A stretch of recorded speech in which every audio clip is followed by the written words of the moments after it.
Welcome to the Banker Lamp. Please enjoy the video. In this video, I will explain how to approach playing games on a school computer. It is important to understand that these machines are designed for educational purposes, not high-performance gaming. You will likely encounter several challenges, including strict security measures, software installation restrictions, and network blocks. Furthermore, the hardware itself might not be powerful enough to handle modern titles, leading to a frustrating experience. We will explore common limitations and potential workarounds. One common approach involves using portable game versions that launch from a USB drive, avoiding local installation. Another option is browser-based games, which run entirely within a web browser and require no downloads. For more demanding titles, cloud gaming services stream the game to your computer, relying on a strong internet connection rather than local processing power. However, remember that school networks often have filters that can block these services or websites, making access difficult.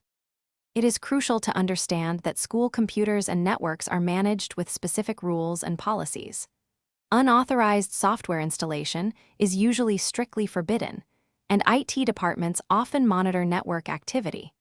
Trying to bypass these security measures can result in detection and disciplinary action, which could include losing computer privileges or facing other consequences. Always be aware of the rules and the potential repercussions before attempting any workarounds on school property.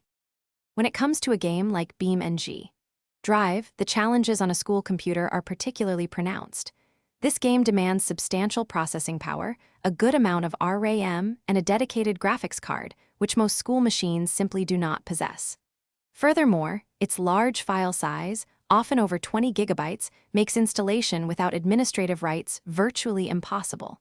While cloud gaming could theoretically offer a solution, a stable, high-speed internet connection is absolutely essential for a playable experience.